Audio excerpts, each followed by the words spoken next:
Assalamualaikum warahmatullahi wabarakatuh. Lanjut ke materi berikutnya tentang analisis kasus dengan dhohir dan mu'awal dan juga penetapan hukumnya dengan saya Endah Pujiastuti. Sebelum masuk ke analisis ayat dengan dhohir dan mu'awal, saya akan sedikit mengulang apa itu dhohir dan apa itu mu'awal. Dhohir secara bahasa berarti jelas, sedangkan secara istilah dhohir yaitu suatu lafadz yang ketika kita mendengarkan lafadz tersebut, kita bisa langsung mengetahui apa maksud dari lafadz tersebut tanpa membutuhkan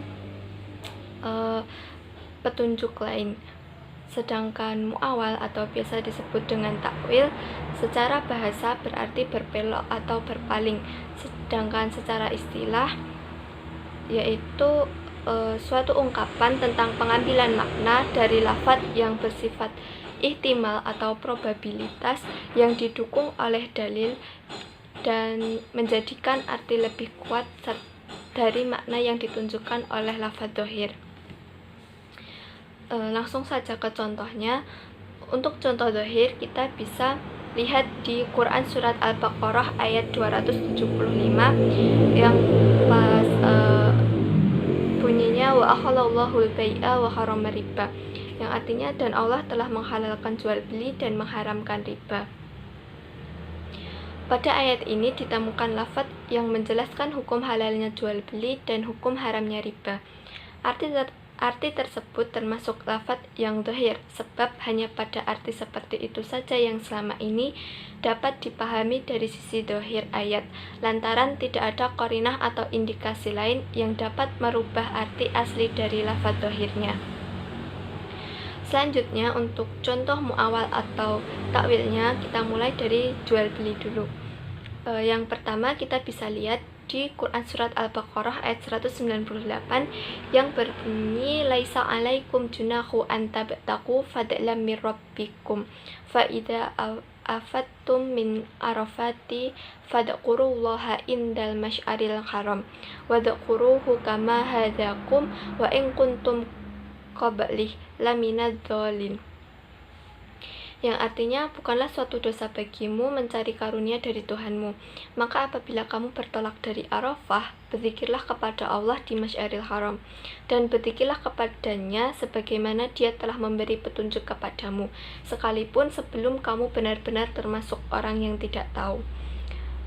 Di sini lafadznya menunjukkan makna am atau umum. Nah, di bagian mananya yang menunjukkan makna umum tersebut, kita bisa lihat pada lafaz laisa alaikum junaha an tabtaqu fadlan min rabbikum, yang artinya bukanlah suatu dosa bagimu mencari karunia dari Tuhanmu. Coba kita lihat dari asbabun nuzulnya. Di situ diceritakan bahwa pada zaman jahiliyah terkenal pasar-pasar yang bernama Ukas, Mijnah, dan Zulmajas. Kaum muslimin merasa berdosa apabila di musim haji berdagang di pasar itu. Mereka bertanya kepada Rasulullah tentang hal itu. Maka kemudian turunlah ayat ini yang membenarkan mereka berdagang pada musim haji. Ini diriwayatkan oleh Al-Bukhari yang bersumber dari Ibnu Abbas. Hal yang sama juga diriwayatkan oleh Abdul Razak, Sa'id bin Mansur, dan yang lainnya dari Sufyan bin Uyainah, dan Abu Daud dan yang lainnya juga meriwayatkan dari Yazid bin Abu Ziyad dari Mujtahid dari Ibnu Abbas. Ia berkata, mereka sangat takut untuk berjual beli dan berdagang pada musim haji. Mereka mengatakan bahwa musim haji adalah hari-hari untuk berzikir, maka Allah menurunkan ayat ini. Dari ayat yang bersifat umum tadi, kita bisa takwilkan ke surat Al-Jumu'ah ayat 9 yang berbunyi ya ayyuhalladzina amanu idza nudiya lis-sholati min yaumil jumu'ati fas'au ila dzikrillah wa dzarul bai' dzalikum khairul lakum in kuntum ta'lamun, yang artinya wahai orang-orang yang beriman, apabila telah diseru untuk melaksanakan sholat pada hari Jumat, maka segeralah kamu mengingat Allah dan tinggalkanlah jual beli. Yang demikian itu lebih baik bagimu jika kamu mengetahui. Di sini sudah menunjukkan makna khusus atau khas. Nah, di bagian mana yang menunjukkan makna khusus tersebut, kita bisa lihat pada lafal idza nudiya lis-sholati minal yaumil jumu'ati fas'au ila dzikrillahi wa darul bai', yang artinya apabila telah diseru untuk melaksanakan sholat pada hari Jumat, maka segeralah kamu mengingat Allah dan tinggalkanlah jual beli. Bisa kita lihat di tafsir beberapa tokoh, salah satunya yaitu tafsir dari Ibnu Katsir yang berbunyi, sesungguhnya hari Jumat dinamakan Jumu'ah karena berakar dari kata al-jam'u, mengingat kaum muslim melakukan perkumpulan pada setiap 7 hari sebanyak sekali di dalam masjid-masjid yang besar, dan pada hari Jumat semua makhluk telah sempurna diciptakan, dan sesungguhnya pada hari Jumat itu merupakan hari ke-6 dari tahun yang Allah menciptakan padanya langit dan bumi. Dan pada Jumat pula Allah menciptakan Adam, dan pada Jumat pula dimasukkan ke dalam surga, dan pada hari Jumat Adam dikeluarkan dari surga, dan pada hari Jumat pula kiamat terjadi. Di dalam hari Jumat terdapat suatu saat yang tiada seorang hamba pun yang beriman yang dapat menjumpainya, sedangkan di dalam keadaan memohon kebaikan kepada Allah di dalamnya, melainkan Allah akan mengabulkan apa yang dimintanya. Hal ini telah dibuktikan oleh banyak hadis sahih yang menceritakannya. Dari dua ayat tadi bisa merupakan contoh dari takwil tentang jual beli. Kalau jual beli yang mengatakan hukumnya boleh itu kan ada di Quran surat Al-Baqarah ayat 275. Di situ sudah mengatakan bahwa jual beli itu diperbolehkan. Nah, dari jual beli yang diperbolehkan itu ada batas-batasnya. Nah, batas-batas diperbolehkannya jual beli itu kita bisa lihat dari ayat yang saya bacakan tadi, dari surat Al-Baqarah ayat 198 itu masih bermakna umum. Nah, kemudian kita bisa takwilkan ke surat Al-Jumu'ah ayat 9 itu sudah diterangkan ditegaskan tentang jual belinya. Kalau di Al-Baqarah ayat 198 itu kan belum ada lafaz yang menunjukkan tentang jual belinya di situ.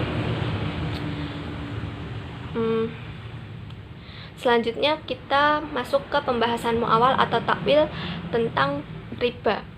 Yang pertama kita bisa lihat di Quran surat Quran surat An-Nahl ayat 92 yang berbunyi wala takunu kallati naqadat azlaha min ba'di quwwati ankasa tattahiduna aymanakum dakhala bainakum an takuna ammatun hiya arba min ummati innama yablukumullahu bihi wala yubayyinanna lakum yaumal qiyamah wa ma kuntum fihi takhtalifun, yang artinya dan janganlah kamu seperti seorang perempuan yang menguraikan benangnya yang sudah dipintal dengan kuat menjadi cerai-berai kembali.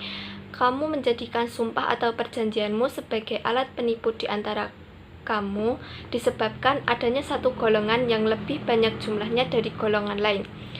Allah hanya menguji kamu dengan hal itu, dan pasti pada hari kiamat akan dijelaskannya kepadamu apa yang dahulu kamu perselisihkan itu. Di sini lafadznya menunjukkan makna umum atau am. Nah, di bagian yang menunjukkan makna umum atau am itu kita bisa lihat pada lafadz wala takunu kalladzi naqadat azlaha min ba'di quwwati ankasa, yang artinya dan janganlah kalian seperti seorang perempuan yang menguraikan benangnya sesudah dipintal dengan kuat menjadi cerai-berai. Menurut Abdullah Ibnu Katsir dan As-Saddi mengatakan bahwa wanita itu adalah seorang wanita yang kurang akalnya. Ia tinggal di Mekah di masa silam. Apabila telah memintal sesuatu, ia menguraikannya kembali sesudah kuat pintalannya. Mujahid, Qatadah, dan Ibnu Sa'id mengatakan hal ini merupakan perumpamaan bagi orang yang membatalkan sumpahnya sesudah mengukuhkannya. Pendapat ini lebih kuat dan lebih jelas tanpa memandang apakah di Mekah ada wanita yang menguraikan pintalannya itu atau tidak. Jadi dalam ayat tersebut bersifat umum karena di situ hanya diberi gambaran atau perumpamaan orang yang suka melanggar janjinya itu seperti seorang perempuan yang menguraikan pintalannya yang sudah benang yang sudah dipintal dengan kuat menjadi cerai-berai. Kemudian dari lafaz yang bersifat umum tadi bisa kita takwilkan ke dalam Quran surat Ar-Rum ayat 39 yang artinya, dan suatu riba atau tambahan yang kamu berikan agar dia bertambah pada harta manusia, maka tidak akan bertambah pada pandangan Allah, dan apa yang kamu berikan berupa zakat yang kamu maksudkan untuk mencapai keridhaan Allah, maka itulah orang-orang yang melipat gandakan pahalanya. Dari lafaz tersebut sudah mulai menunjukkan tentang apa itu riba, jadi sudah mulai menunjukkan makna khususnya. Nah, di bagian yang menunjukkan makna khusus tersebut kita bisa lihat pada lafaz wama ataitum min riba liyarbu fi amwalin nasi falayarbu indallah. Ya, di bagian kalau dan sesuatu riba atau tambahan itu yang kita berikan agar harta itu bertambah pada harta manusia, maka hal itu tidak akan bertambah dalam pandangan Allah. Dari kedua ayat itu tadi kan menjelaskan bahwa kalau yang pertama tadi dalam Quran surat An-Nahl ayat 92 di situ masih bersifat umum seperti diberi perumpamaan saja. Kalau yang di surat Ar-Rum sudah menunjukkan ke makna khususnya, jadi mulai dijelaskan tentang riba itu.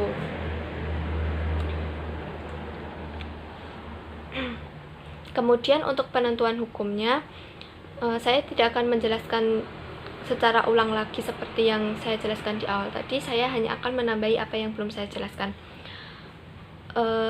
Langsung saja ke yang pertama dari jual beli. Fenomena jual beli sering kita lakukan dalam kehidupan sehari-hari. Nah, tujuan diaturnya jual beli dalam Islam serta-merta untuk membuat keadilan dan tidak ada kezaliman yang berlaku dalam aktivitas manusia tersebut. Dalam jual beli, Islam pun tidak melarang atau mengharamkan, hanya mengatur dan membuatnya menjadi proses yang berkah. Karena itu banyak hal yang mengatur atau yang berkaitan tentang jual beli itu. Kita bisa lihat di Quran surat Al-Baqarah ayat 275 tadi, dari Al-Baqarah 198, dari An-Nisa ayat 29 dan Al-Jumu'ah ayat 9. Kita juga selain ayat-ayat tersebut, kita bisa juga melihat dari hadis yang diriwayatkan oleh Muttafaqun alaih, yang artinya dari Ibnu Umar radhiyallahu anhu bahwa Rasulullah shallallahu alaihi wasallam bersabda, apabila dua orang melakukan jual beli, maka masing-masing orang mempunyai hak khiyar antara baik memilih antara membatalkan atau meneruskan jual beli selama mereka belum berpisah dan masih bersama, atau selama salah seorang di antara keduanya tidak menemukan khiyar kepada yang lain. Jika salah seorang menentukan khiyar pada yang lain lalu mereka berjual beli atas dasar itu, maka jadilah jual beli itu. Secara asalnya, jual beli itu merupakan hal yang hukumnya mubah atau dibolehkan. Imam Syafi'i menegaskan bahwa dasar hukum jual beli itu seluruhnya adalah mubah, yaitu apabila dengan keridhaan dari kedua belah pihak. Namun, kehalalan ini bisa menjadi haram apabila dalam keadaan tertentu. Yang kedua, dari riba. Riba itu sering beriringan dengan transaksi yang bahkan mungkin kita tidak menyadari adanya riba itu. Maka dari itu Al-Quran selalu memberikan peringatan kepada kita untuk selalu berhati-hati. Dalil tentang Al-Quran yang berisi tentang larangan riba pun diturunkan secara bertahap. Kita bisa lihat pertama dari Quran surat An-Nahl ayat 92, kemudian dari Quran surat Ar-Rum ayat 39. Nah, di Quran surat Ar-Rum ayat 39 ini Allah menyatakan secara nasihat bahwa Allah tidak menyenangi orang yang melakukan riba dan untuk mendapatkan hidayah Allah ialah dengan menjauhkan riba. Di sini Allah menolak anggapan bahwa pinjaman riba yang mereka anggap untuk menolong manusia merupakan cara untuk mendekatkan diri kepada Allah. Berbeda dengan harta yang dikeluarkan untuk zakat, Allah akan memberikan barokahnya dan melipat gandakan pahalanya. Pada ayat ini tidaklah menyatakan larangan dan belum mengharamkannya. Kemudian kita bisa lihat di Quran Surat An-Nisa ayat 161 yang artinya dan karena mereka menjalankan riba pada sesungguhnya mereka telah dilarang darinya, dan karena mereka memakan harta orang dengan cara tidak sah atau batil, dan kami sediakan untuk orang-orang kafir itu mereka azab yang pedih. Di sini riba digambarkan sebagai suatu pekerjaan yang zalim dan batil. Di sini dalam ayat ini Allah menceritakan balasan siksa bagi kaum Yahudi yang melakukannya. Ayat ini juga menggambarkan Allah lebih tegas lagi dalam mengatur tentang riba melalui riwayat orang Yahudi, walaupun tidak terus terang menyatakan larangan bagi orang Islam. Tetapi ayat ini telah membangkitkan perhatian dan kesiapan untuk menerima pelarangan riba. Ayat ini menegaskan bahwa pelarangan riba sudah pernah terdapat dalam agama Yahudi. Ini memberikan isyarat bahwa akan turun ayat berikutnya yang akan menyatakan pengharaman riba bagi kaum muslim.